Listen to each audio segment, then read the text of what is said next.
আদালতের সামনে প্রথম প্রশ্ন, মুফতি হান্নান যে দ্বিতীয় কনফেশন দিয়েছেন, উপমহাদেশের ইতিহাসে 400 বছরের ফৌজদারি ইতিহাসে এই ধরনের কোনো দ্বিতীয় কনফেশন হয় কিনা, হলে এর উপর কোনো সাজা হয়েছে কিনা। আমরা আদালতে দেখিয়েছিলাম যে এই ভারতীয় উপমহাদেশে বিগত 400 বছরের ফৌজদারি বিচার ব্যবস্থার ইতিহাসে দ্বিতীয় কনফেশনের উপর ভিত্তি করে এই ধরনের কোনো সাজা কাউকেই দেওয়া হয় নাই। এবং খুবই ইন্টারেস্টিং, 225 জন সাক্ষী নেওয়া হয়েছে। এই 225 জন সাক্ষীর ভিতরে যাদের কনফেশন আছে সকলকেই টিএফআই সেল, যাকে বলা হচ্ছে টাস্ক ফোর্স সেল, এই টাস্ক ফোর্স ইন্টেলিজেন্স সেলে 200 দিন, 220 দিন, 261 দিন পর্যন্ত রাখা হয়েছে আসামিদের। ফলে তাদের কনফেশনের আইনগত কোনো মূল্য নাই। এবং আরেকটি ইন্টারেস্টিং প্রশ্ন এখানে আছে, এই টিএফআই সেলে যাদেরকে রাখা হয়েছিল, টর্চার করা হয়েছে যাদের, তারা একজন বলেছে আরেকজনকে দেখেছে, শুনেছে, কিন্তু কি কথা হয়েছে, কি কনস্পিরেসি হয়েছে তার কোনো উত্তর দিতে পারে নাই। ইন্টারেস্টিং হলো বাবর সাহেব, আব্দুল সালাম পিন্টু সাহেব এবং যাদেরকে পরবর্তী চার্জশিটে আনা হয়েছে, কায়কোবাদ সাহেব সহ, এই পরবর্তী চার্জশিটের মূল ভিত্তি ছিল রাজনৈতিক বিবেচনা। এই রাজনৈতিক বিবেচনায় তারা বিচার করেছে কাকে কাকে আসামি করলে পরে রাজনৈতিকভাবে দোষারোপ করা যাবে। প্রকৃত আসামি তারা খুঁজতে যায় নাই। আজকে আদালতের সামনে দুটো মূল প্রশ্ন দাঁড়িয়েছে যে মুফতি হান্নানের দ্বিতীয় কনফেশনের উপর ভিত্তি করে কোনো সাজা দেওয়া যাবে কিনা। আদালত বলেছেন নো, দ্বিতীয় কনফেশনের উপর ভিত্তি করে কাউকে কোনো সাজা দেওয়া যাবে না।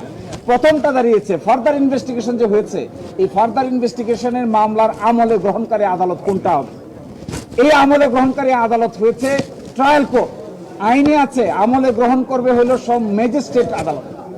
এখন দেখা গেছে আমলি আদালত আমলে না গ্রহণ করে যা বিচারিক আদালত আমলে গ্রহণ করেছে। হাইকোর্ট ডিভিশন বলেছেন এইটা বাংলাদেশের সকল সিদ্ধান্তের আলোকে অবৈধ হয়েছে এবং এই জন্য এই ট্রায়ালটাকে ইল্লিগ্যাল, অবৈধ ঘোষণা করেছেন। এবং সকল বিবেচনায় আমি যেটা বলতে চাই, অবশ্যই 21শে আগস্টে যা হয়েছে, we all are sympathetic to that. 21শে আগস্টের ঘোষণার বিচার হোক, এভরিবডি ওয়ান্টস, কিন্তু যাকে ইচ্ছা তাকে আসামি করা যাবে না, এটা তার এক শিক্ষা। এভিডেন্স যদি না থাকে, রাজনৈতিক বিবেচনায় কারো ঘাড়ে দোষ চাপিয়ে যদি বিচার করা হয় তাহলে তার শেষ পরিণতি ভালো হয় না। এই ঘটনা থেকে এখান থেকে শিক্ষা নিতে হবে। তারেক রহমান কি এই রায়ের ফলে দেশে আসতে পারবে? আপনি তো প্রধান আইনজীবী ছিলেন অন্যতম। জি, জনাব তারেক রহমানকেও এই মামলা থেকে খালাস দিয়েছেন। এর আর বাইরেও তার মামলা আছেন। আরেকটি মামলা আমরা করছি মেইন 23 নম্বর কোর্টে, 10টা অস্ত্র মামলা। এই 10টা অস্ত্র মামলা শুনানি শেষ পর্যায়ে এসেছে। আমরা আশা করব ওই মামলায় একই ধরনের ফলাফল হবে। আর 21শে আগস্টের মামলা,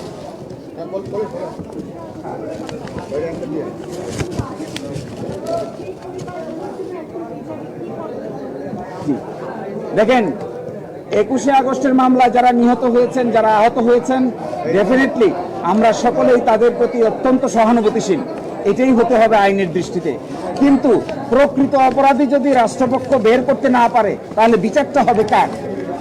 100 মানুষও যদি খালাস পেয়ে যায়, নিরপরাধ একজনকেও আমরা সাজা দিতে পারি না।